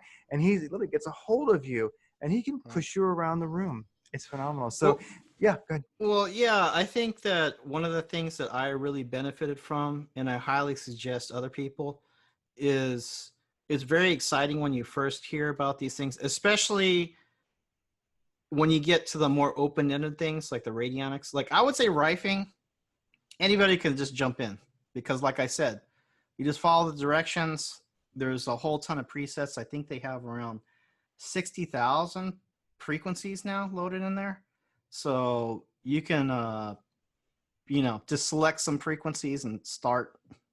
It's not that far out, Radionics, a lot of the rules of so-called magic apply. So I really benefited that 15, 16 years ago. I did 1 year of training in clairvoyance, like basically psychic training. And some of the most important things are understanding the larger metaphysical framework. Because this is the thing, right? Aquarian age. We're starting to be able to do a lot. But do you have the wisdom to know what you're doing, right? Because once you may start out in some of these areas in just homeopathy, right? But for the base mind, or more 3D thinking mind, there can be a temptation to use it for manipulation and power. But if you really understand the way the world really works, oh, you can do that. But because actually this is all one energy, right? In the dense 3D reality, there's a kind of illusion of separation, right? And polarity exists. So if there's a shark and it's hungry and you jump in that water, you better bet your butt's going to get chewed up, right? That's just how it is in this 3D world. But as far as, doing the manifestation kind of things, I always put it like this. Like I said, I see the radionics workings. This is my personal view. I see it as part of a larger meditation. So I always say, like, if it's in the highest good, okay, let's say it's something more mundane, is be like, have the house, it's on the market, I need to sell this to go do my next thing, right? So I'm not looking at it as a greed thing, but it's just something that I need to get done. So I said, if it's in the highest good, and then, I set up the above board things, but now I'm going to put a little extra intention behind it. Present tense, house is sold, right? Because if you say it will be, you're saying it's not. It's already happened. You've set that energetic basis. The house is sold. You run the rates like that. These things are but do you understand what I'm saying? You can do a lot absolutely. with this, but then, for some people, it becomes kind of a Faustian thing where it's never enough, and maybe some kind of greed comes into it, or for me, a lot of these things, a lot of these effects and these energies and things like that, if you've really taken it to heart, in fact, I don't like using the word magic, because to me, it's like it's something unusual, right? I work with these things every day. So to me, it's just natural. So why would I put a special word on it, Yeah. So I kind of look at it that way. Yeah, it's like if you wanted to build something out of wood, whatever you're working on the house, you would just go in the garage and you'd get the right tools and you'd get the wood and you get your level and your saw, and you would just build it, and you go, okay, well, it just makes sense. I wanted this and I made it. I wanted to make a stool or something. I did it.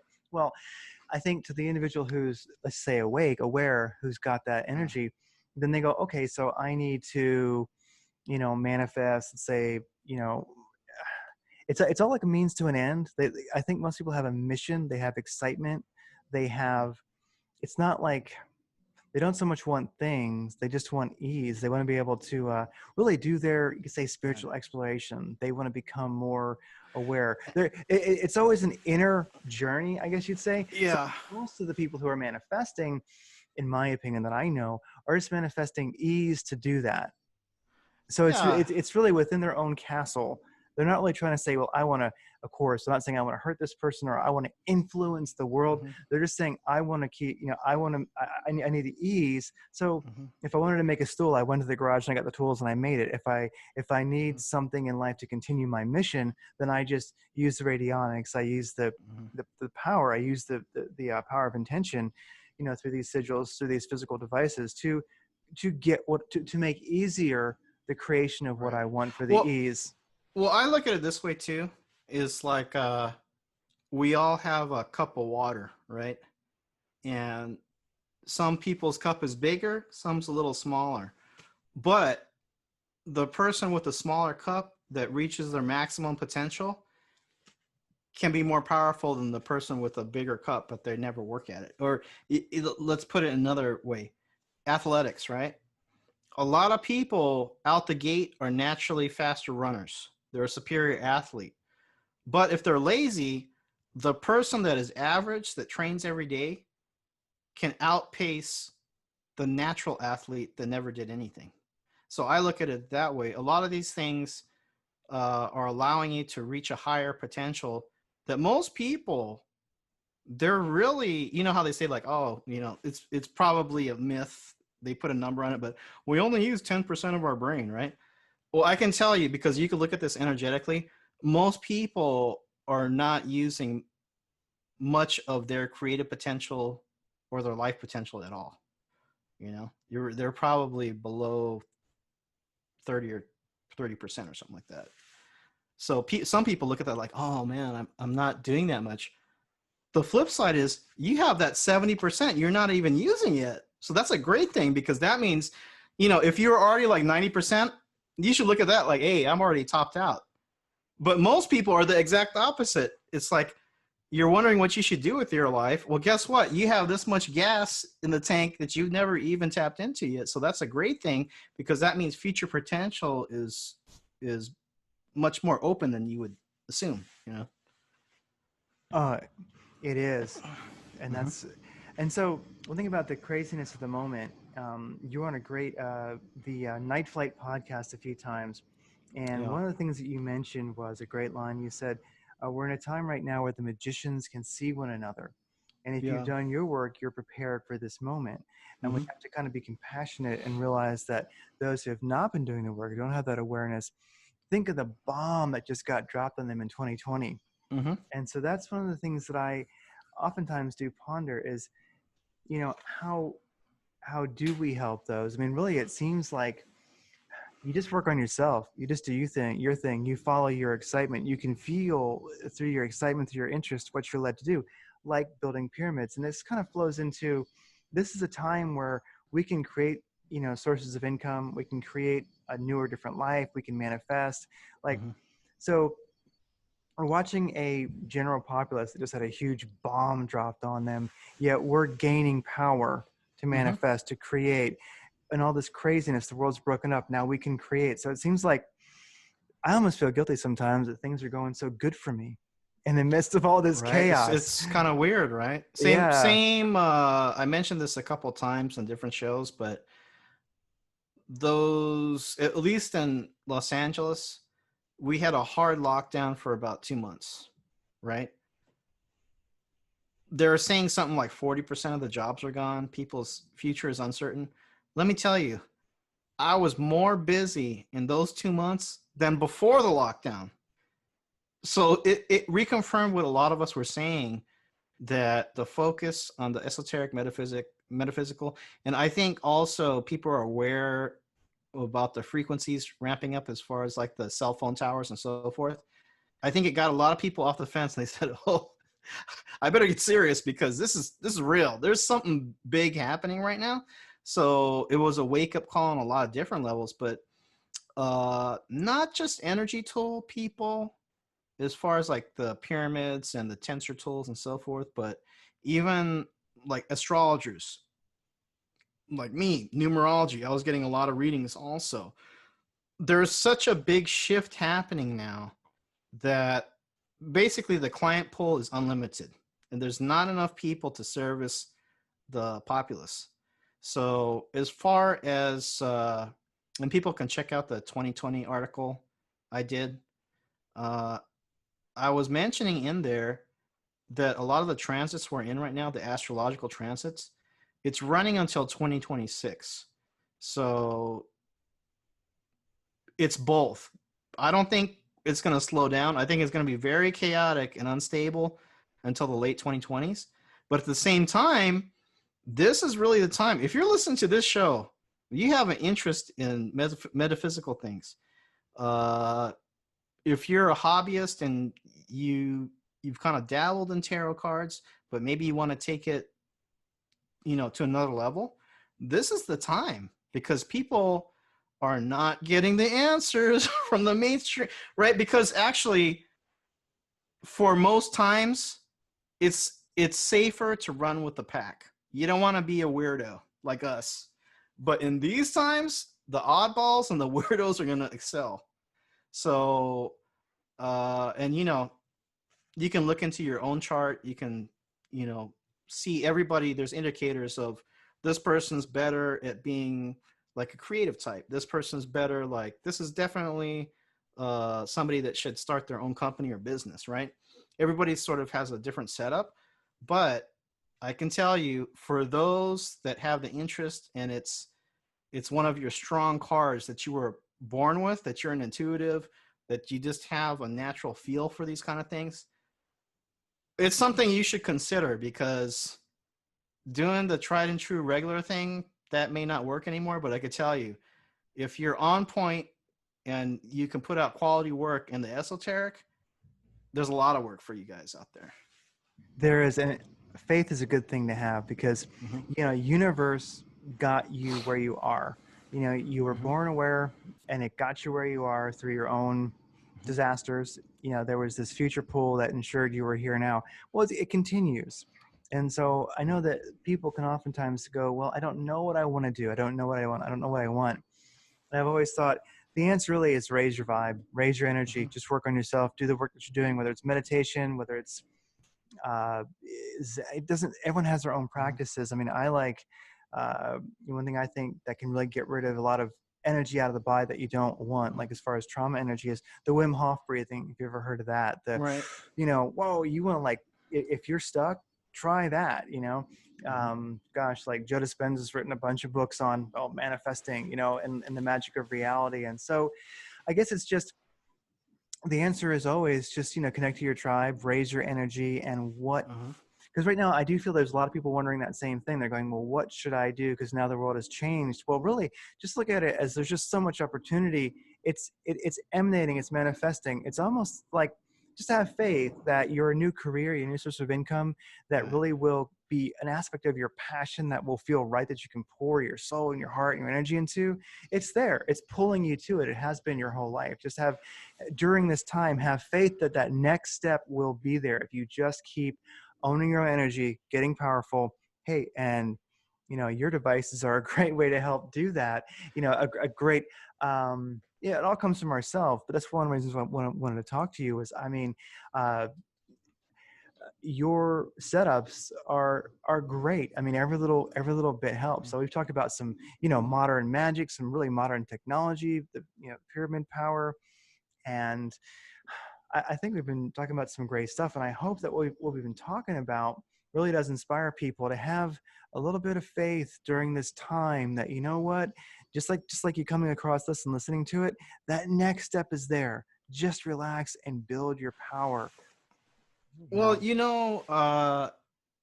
one of the benefits of having an esoteric reading, such as astrology natal chart reading, numerology reading, tarot cards, and so forth, what you're doing is pulling back the surface layer and seeing what's directly underneath, right? Because like I was saying, everybody has a setup. It's like you get a poker hand when you're born. And each one of us, we have different roles to play, right? But the personality, it's like a stream or it's a river, right? So, well, there's a lot of people out there that they're unsure of themselves. They're not using the cards. Because I can assure you, just based on the day of the month you're born, that represents the special skill, right? Like I have an 8 combination birthday. I'm born on the 26th, so 2 and 6 is 8. I don't know if you know Chinese. Chinese love 8. You know why? Because they subconsciously they know it's like money, lucky, fortune, right? Because 8 is connected to Saturn, Capricorn energy, which rules what? Business, right? So you can do nothing with it, or you can understand what you were God given and go with it. And then the more that you go with your purpose, if you understand what you were born to do and you go with it, it's like everything starts falling in. The career, the connections. And the other thing is not just doing what you were born to do, but being balanced about it, right? Because a lot of us, I can assure you, there is no perfect person on planet Earth. We are inherently flawed. That's why we came here, right? And we'll probably never be perfect, but there's a difference between being totally unconscious, and going, oh, sometimes I get like that, and knowing to try to balance out and move towards the center to be balanced, right? So that's a benefit of knowing the metaphysical archetypes, signs, symbols, and cycles, is you just get a better read of, you have a roadmap. A lot of people today, they think things are totally random and there's no roadmap and nothing means anything, Well, I could tell you that's very foolish, because it should be plainly obvious if you spend enough time. This is not a random system we're in, right? It's predictable, because there's just like an energetic structure to everything. And there's a reason why, the phi ratio or golden ratio, which I use in my pyramids, is so powerful, because it's connected to the very structure, like the length of your fingers, the proportion of your face. Sound engineers know, you build the recording room or the sound room to the proportions of the golden ratio, you get perfect sound, right? The patterns, the fractal patterns of a plants, of a leaf, the spiral pattern of a seashell, it all corresponds to this golden ratio specific structure. Why? Because as above, so below. There's an energetic structure of principles that the 3D emanates out of. So if you understand that things are not random, that there are nature's laws, and you go with nature, you can never lose. The problem of the repeating cycles, which basically where we are now, happened before. Man's ego starts to get a little bit too big. He thinks he's smarter than, quote unquote, God. He thinks he's smarter than nature, and tries to go against nature, right? That's the inversion theory, right? Well, you can do that, but probably going to have some problems. So. Oh, you absolutely are.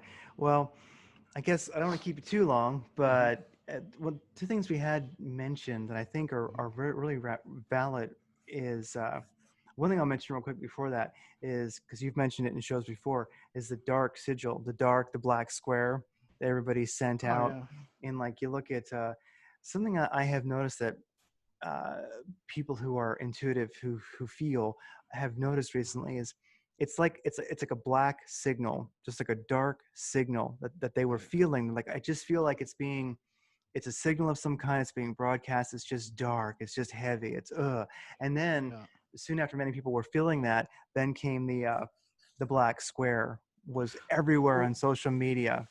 Right. Well, there was this Blackout Tuesday where people posted. It was just basically blackout, like a black image, black square, which is a black cube of Saturn. They don't know that, but tens of millions of people posted it on their social media, and they mean well. But if you were an alien or an ET or interdimensional, you came into this realm, you didn't know nothing about nothing, but you knew the esoteric symbolism, and you're looking around and you're saying like, wow, there's a lot of black Saturn cubes out here. And you know what they would say, especially with the other symbols, like the Masonic taking a knee and different things like that. They would say, are you all Freemasons? Are you a widow's son? Because that's what everybody's doing, albeit unconsciously, right? So the way the elites or the magicians see the world is completely different than the average person. They call the sacred and the profane. And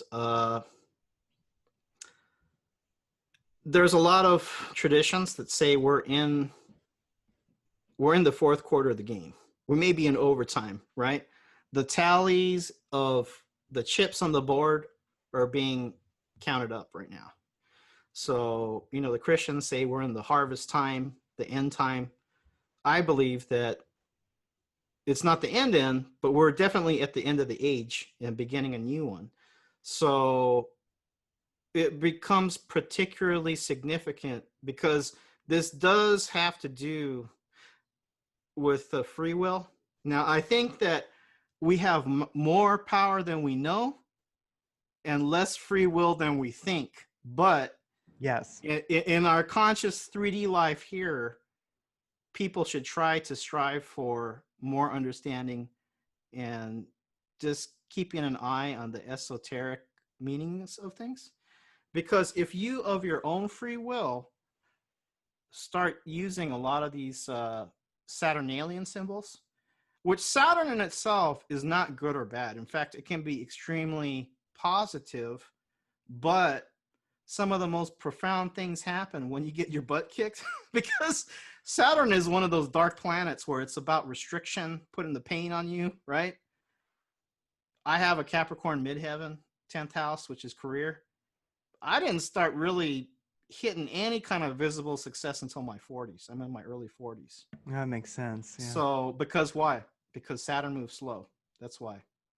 It's going to make you put in the time and work, but if you do it in a positive sense, you will be rewarded for your hard work and dedication, right? Because Saturn demands sacrifice. It's the planet of sacrifice.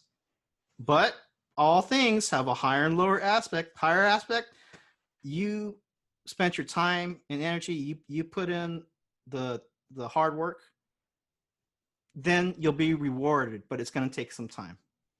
But, you know, Saturn is one planet among many. That's fine because it's just one of the signs and symbols, right? But there are those people out there that they solely worship Saturn. And Saturn demands sacrifice, which could be literal human sacrifice. So, and especially in this time when you're at the end of an age and you of your own free will are posting the Saturn cube, the Saturn square on your social media, I don't think people would be doing that if they really understood the symbolism of what they're doing, right? So, and that's where it's good to understand the symbolism, but also to have the intuition to feel, because like the first second I saw that, I went, ugh! It was like the, in Lord of the Rings, the Eye of Sauron. It was like, oh, I was like, whoa, I didn't look at social media until that blew over. And it really struck me that it's something people should know is that the dark magicians, they don't care if you mean well. They'll use you just the same. So you know what I'm saying? So maybe the people posting that meant well, doesn't matter.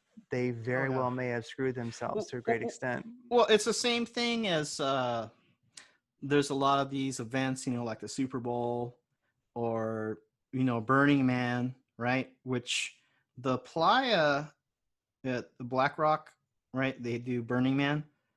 It's a kind of a stylized pentagram or something, you know, and it's on a certain location and so forth. I know a lot of people have been to Burning Man, had a great time. But guess what?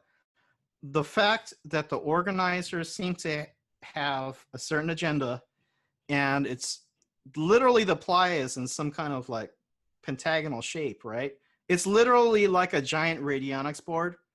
And they're sending that energy of the sex, drugs, and rock and roll up to somewhere. It doesn't matter that you had a good time. You're a part of their ritual because when this is like the kahunas, right? The Polynesian kahunas or the Hawaii, right? If the chief, who is like a high magician, he makes a line in the sand and you cross that line, who's in control? You or the kahuna? The kahuna. Because this is not only a physical line in the sand, he's doing something energetically. And when you enter the space or the game of another, you are subject to the laws of their game, not your game. So again, you know, this is not something I came to know automatically, but because I'm working with these things every day, and I spent 1 full year focused on the energy work and clairvoyant work and so forth, I never thought I would be doing the work I'm doing now, but it was very good preparation just to have a solid foundation of understanding. Number one, be balanced, right? Number two, be sovereign. And it's to me, okay, this is just coming from my position. It's totally fine to call on the universal higher source, right? But my opinion, once you start calling on certain names, certain entities, certain spirits, that's not being sovereign to me, you know? We're all connected to source, so that's totally fine. But my opinion, because I've been to Latin America a lot too, in Brazil, and it's very common there that they have a kind of a santeria. They have a different name like candomblé or umbanda, and it's generational there. This is the tradition of channeling spirits and things like that. If that's what you want to do, that's fine, but it's not what I would do. I want to be sovereign and, just call on the universal higher source, but no names, so. Yeah, it's true. I mean, Uh-huh. you can call on it, or you can quite literally use it. You can be it, because it's Yeah. it's your essential essence. So I mean, Yeah. ultimately, Yeah. we are God. Well, I've had you forever. I mean, Uh-huh. if you have a few minutes, we just wrap up mentioning Sure. you are aware of the grand solar minimum that's happening, since you're Oh, aware yeah. of, Yeah. and if one is aware of cycles, I mean, this is a cycle that Yeah. we're the Earth's going to get colder. Our magnetosphere is going to get weaker. We're more susceptible to activity from the sun. Usually, what would not be a big deal could very well cause us trouble. It's going to change the Gulf Stream. It's going to change growing Mhm. regions. It doesn't have to be a disaster. It can just be a natural cycle. But it seems that, the more humanity is out of tune with themselves and the planet, then of course the more of a Mhm. disaster it is, because they're not flowing with nature. They think they're smarter. Growing regions are changing, etc. A lot of our world craziness that we're seeing right now very well could be a cover for what the GSM is actually causing, Mhm. possible. But what are your thoughts on the GSM? And then also, because it goes right along with the GSM, and what you've been saying is we have to think beyond prepping. And like you mentioned, being balanced, being sovereign, being in your own Right. power, being able to create. So we can prepare for a grand solar minimum. We can prepare for Earth changes, but once you've prepped, you've prepped. You got your hydroponics and your flamethrower, but really we have to think beyond prepping, and that's kind of Right. it's something else. Well, right, and you're talking about the global cooling. So they were talking, which actually was the first thing they said, right, in the 70s. They're like, oh, it's going to be global cooling, Coming ice and age, yes. then they flipped to like, oh, it's global warming, and then they're like, okay, we got to call it Now it's just climate. changing. It's Now it's just changing. climate change Yeah, it's because, changing. but basically, we would have had a reduced food supply if we didn't have this total lockdown and economic crash, right? Now we're really in for it, and they're shutting down the food processing. So, and they're printing the money like no tomorrow. So there's definitely going to be food inflation, and there's going to be a scramble for who gets the supplies, right? So I think it's just a good thing above board to buy a little extra every time you go out, get some pasta, get some foodstuffs. But there are those Alex Jones types, which, hey, if you're a prepper and you're prepped, it's probably better to have a little too much than not enough. But if you have like that, there's some people that I'm sure they have like 5 years of food. I think that's a little ridiculous, because I think it's important just to be aware and have the mind that you may have to go mobile or move. Being in the same area with, what are you going to do with all that dried food? You can't even move it, right? So, And eventually you're uh, going to get scurvy if that's all you eat. right. And so, do your above board prepping. I just got an extra freezer, which took like 2 months to come because there's such a high demand. Uh, Again, like we were saying, now's the time. Get whatever you're thinking of getting, whether it's energy tools, Rife machine, Radionics, just the regular foodstuffs. Uh, but the spiritual preparation is important, because this is the thing, especially us coming from America or US, we've come from one of the most stable, prosperous countries in history. So people it's easier for them just to mentally wrap their mind around, okay, I'll do my physical prepping, right? But a lot of immigrants that came to this country came with nothing but the bare will to survive. And you need a little of both. You'd be a fool not to physically prepare some. But if you're physically prepared and you don't have the spiritual preparation, you're not going to make it either, right? Because actually, the will to survive, or just to know thyself, that might be even more important than the physical preparation, right?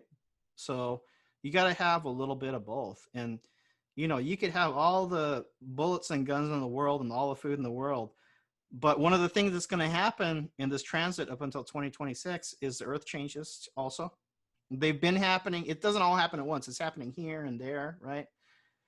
Japan had Fukushima at the beginning of the Neptune Pisces, I think.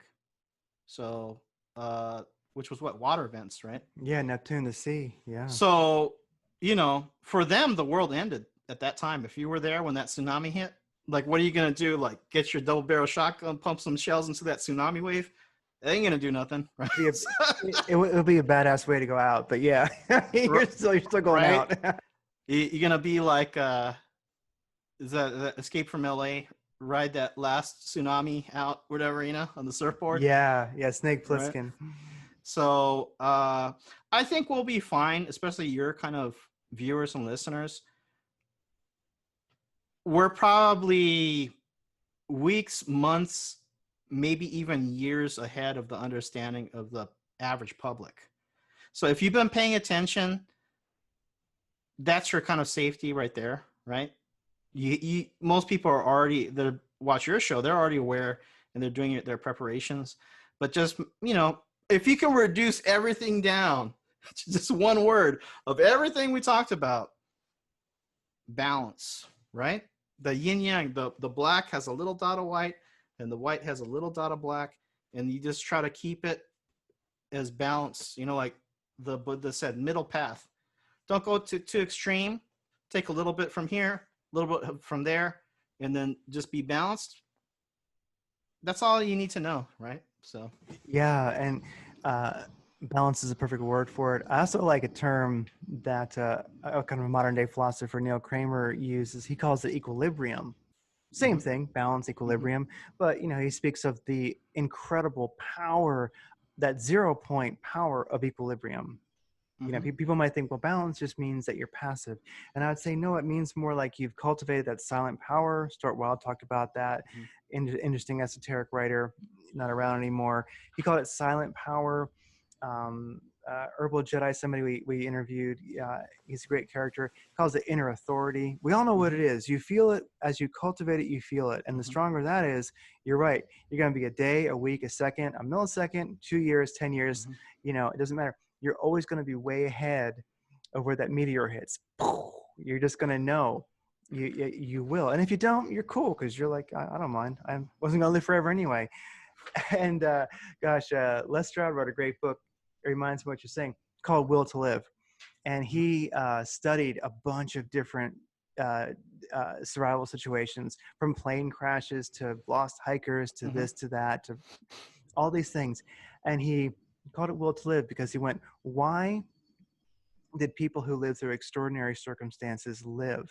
It's because they insisted on it. They had a will to live.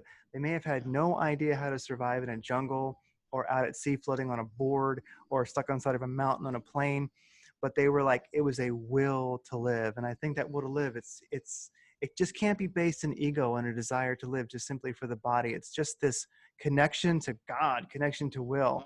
Like one guy, he made it off a mountain because he says, I'm not going to die on this mountain. He just made it his absolute intention. I will not die here.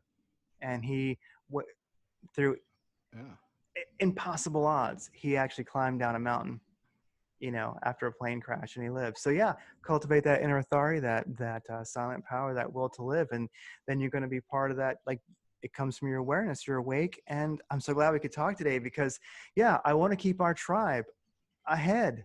I want to keep them thriving in this time of craziness, and help give them tools to do it like you're creating. So,